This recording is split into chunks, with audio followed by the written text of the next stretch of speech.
Once again, good morning to all of you. We are here to sum up the chapter. We are going to sum up the chapter. The chapter which we have learned that Tero's father, mother, they were very poor, parents were poor. He wanted to do something for them. वो उनके लिए कुछ करना चाहता था, कुछ देना चाहता था. So the message of the story that care for your parent, love your parent, respect your parent and listen and obey them. हमें अपने मम्मी पापा से, अपने परिवार में दादा दादी बुजुर्ग जितने भी बड़े हैं उनसे प्यार करना चाहिए, उनका सम्मान करना चाहिए, उन्हें सम्मान देना चाहिए, उनकी बातें सुननी चाहिए और उनकी हमको देखभाल करनी चाहिए. This is the sum up of the story. Now if we will go through some important ideology or some important exercises. So page number 11, the first part, read out. I told you pronunciation is very important. Read out loudly. Kneeling, K is a silent, KNEELING, kneeling, घुटनों के बल बैठना, kneeling. क्या pronunciation होगा इसका? kneeling. Delicious, DELICIOUS, delicious, स्वादिष्ट. जब हम कोई व्यंजन बहुत अच्छा बनता है, टेस्टी, delicious. पीछे अगेन र सबलिंगुअल, र जबान के नीचे आएगा, र का उच्चारण नहीं करना है. पीछे व्हाट आई सेड, मैंने क्या कहा आपसे? पीछे.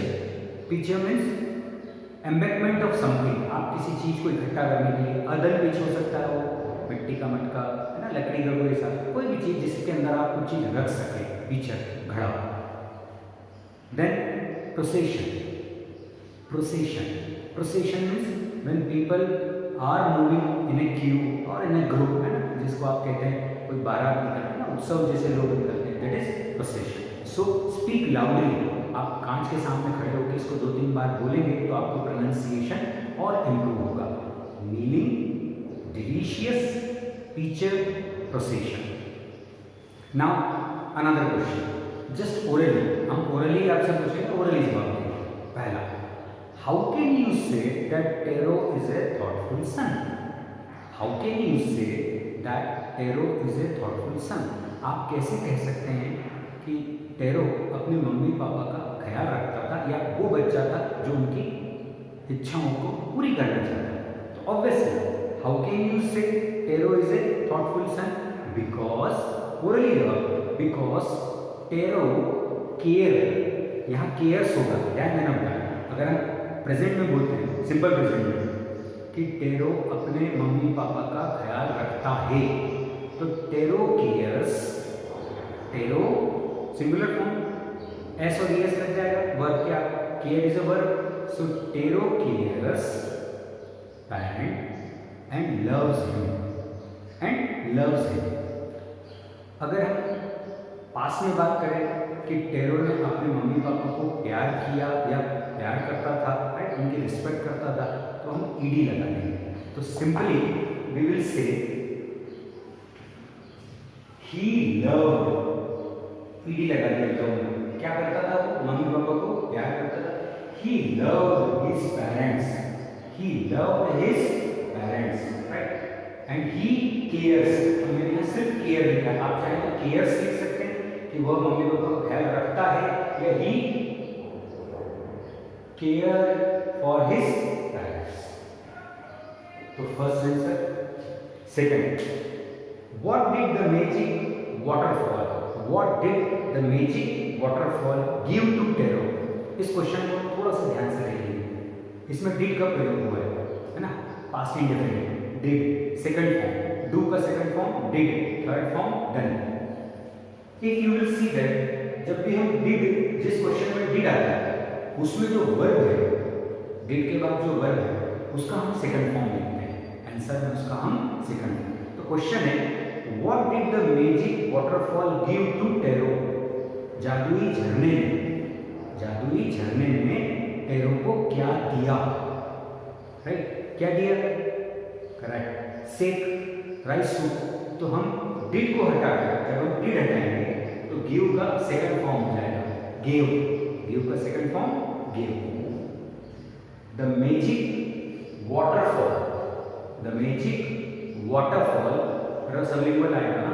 The magic waterfall gave second form, verb का second form gave said to Tero, said to Tero मतलब टेरो को जादुई झरने ने चावल का सूप दिया. The magic fall, the water magic, that is magic waterfall gave said to Tero. Now take the correct one. Listen very carefully. You also go through with your book, then you will get the answer. Tero was a fill up the blanks. A. Woodcutter. B. Blacksmith. C. Painter. Obviously, he was a woodcutter. First A. Second, a strong wind whistled. अपन आवाज सुन, सीटी बजाती है जब आवाज चलती है ना, आवाज के साथ. So when it crosses some slit, जब वो दरार में से निकलती है तो उसकी आवाज एकदम whistle जैसी हो जाती है. A strong wind whistled through the cracks of the. किसके क्रैक में से, किसकी दरार में से हवा निकल रही थी? फर्स्ट वॉल्स, बी हट, HUT hut, hut means rookery, and third window. Correct answer is hut because they were very poor and they lived in hut. Third, the second one is B hut. Third answer, say is an expensive and heartwarming Japanese what? सेक क्या था या सेक क्या है? शरीर को गर्म या दिल को गर्म करने वाला एक. Number one, it is a dish. No. It is a chocolate brownie. No. It is a drink. So answer will be B, drink. Third answer B. Fourth one, Taro stopped chopping. Stopped, रोक दिया, PD लगा second form. Taro stopped chopping when he heard. Here the second form heard. When he heard a sound similar to that of. किसके जैसा? Similar to that of. किसके जैसा? उसने आवाज सुनी. किसके जैसी आवाज सुनी थी उसने? Correct. He heard, he listened the voice that water is falling from up to down. Water is falling from up to down. पानी ऊपर से नीचे गिर रहा था. उसके गिरने की आवाज. So what was that? An owl's shrill hoot. Owl's shrill hoot means जब उल्लू आवाज करता है ना, hooting. That is called howling. उल्लू की आवाज को कहते हैं howling. और a volcanic eruption. क्या उसने volcanic eruption की आवाज सुनी थी? Volcanic eruption means जमीन के अंदर से जब ज्वालामुखी फूटता है, erupt होता है. या rushing water. किसकी आवाज सुनी थी? Correct. So answer is third one, C. Rushing water. He heard the voice of rushing water. Now, one spelling is given in your book. Correct spelling, right? Disappointed. They have given A, B, C, D, but we have learned that disappointed. Appointed spelling or disappointment. Appointment spelling APPOINMENT. Only double P, no double S, no double T. Again I am telling you, only double P, no double S and no double T. You will see that A, C और D सब में A, B, C, D. किसी में double S दिया है, किसी में double T दिया है, लेकिन एक spelling C1, DISAPPOINMENT, appointment. That will be the correct answer for the spelling. Okay. Now next term we will start our read and answer questions. Okay. Thank you.